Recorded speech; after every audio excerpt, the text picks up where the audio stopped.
How much capital transfusion has New York provided to Communist China? Commentary by Wang Jin. April 30, 2020, updated, May 1, 2020.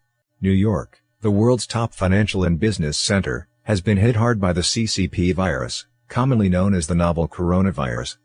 Amid the Chinese regime's cover-up and mishandling of the outbreak, which has caused a global pandemic, many countries and institutions are re-evaluating their relationship with Beijing.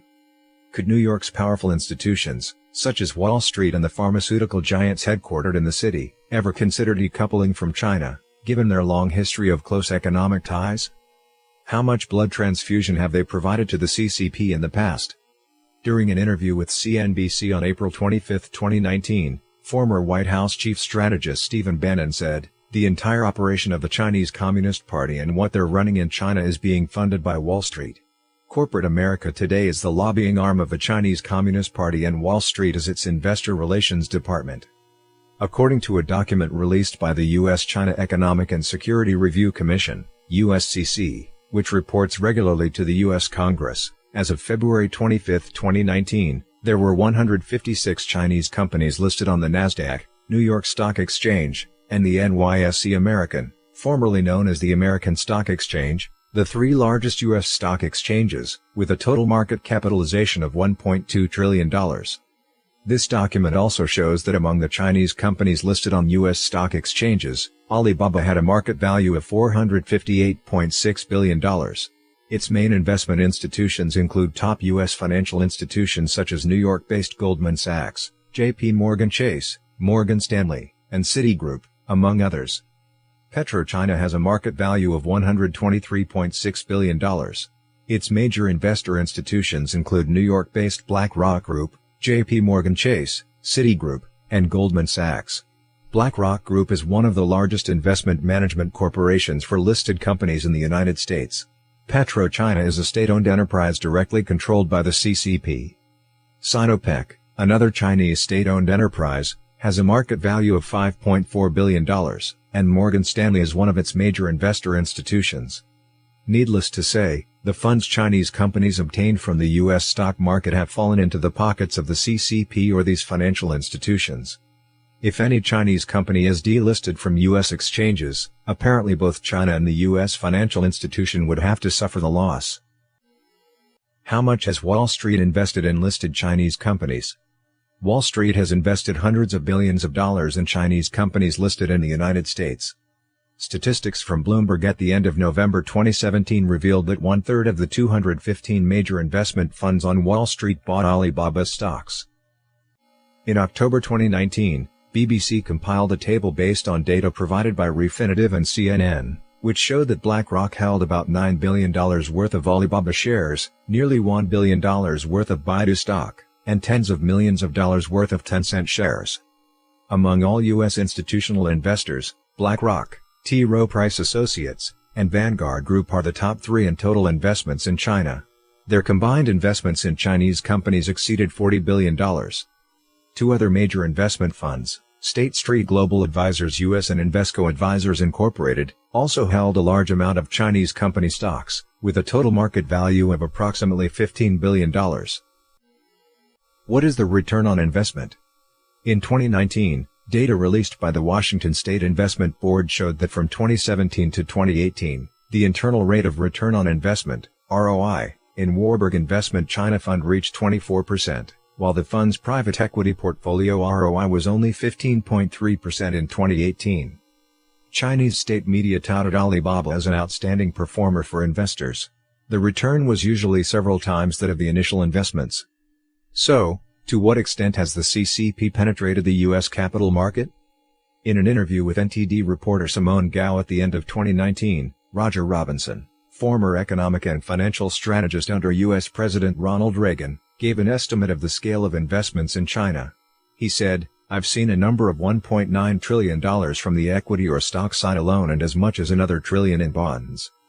Bloomberg intelligence analysts Francis Chan and Sharni Wang estimate that, barring a major economic slowdown or change of course, foreign banks and securities companies could rake in profits of about $9 billion a year in China by 2030, according to a market analysis report by Bloomberg in 2019. Facing the temptation of huge profits, would Wall Street use its voice to support the CCP in Washington? Wall Street lobbies the White House not to label China as a currency manipulator. In fact, some top Wall Street executives have been acting as CCP lobbyists for many years. In addition to lobbying former U.S. President Bill Clinton to allow the CCP to join the World Trade Organization, WTO, Wall Street also lobbied the White House not to label China as a currency manipulator. The New York Times reported that former Presidents George W. Bush and Barack Obama both had considered designating China a currency manipulator, but Wall Street always opposed it. Both Bush and Obama eventually failed in their attempts. Why did Wall Street help China to avoid being designated as a currency manipulator? If the United States designates China as a currency manipulator, and gains support from the International Monetary Fund, it will be a lot easier for the U.S. government to intervene in the operations of American financial institutions. For instance, the White House would be able to ban American funds from buying U.S. debts issued by Chinese companies in Hong Kong. It has also been reported in the media that Wall Street used its political power in the United States to influence U.S. policy toward China, such as intervening in U.S.-China trade negotiations. Not only Wall Street, but also many American high-tech companies, including pharmaceutical giants, have also continually transfused blood to the CCP. New York's major pharmaceutical companies invest heavily in China. In the current pandemic, the CCP once threatened to stop exporting active pharmaceutical ingredients and medical products to the United States. The Trump administration has therefore called on pharmaceutical companies to move production back to the United States, thus reducing their dependence on China. However, lobbying organizations for several American pharmaceutical giants sent a letter to President Trump, opposing the Buy American executive order promoted by the White House. White House economic advisor Peter Navarro criticized these pharmaceutical companies for their reluctance to move production back to the United States. He specifically mentioned a lobbying agency, PHRMA, which is working for at least two top pharmaceutical companies headquartered in New York, Pfizer and Bristol-Myers Squibb. For decades, these two well-known companies have made huge profits by investing in China. Pfizer ranks among the Fortune Global 500 and is the world's largest pharmaceutical company. With 3 advanced production facilities in China, and R&D centers in Shanghai and Wuhan. Pfizer has more than 11,000 employees in China, and its business covers more than 300 cities across the country.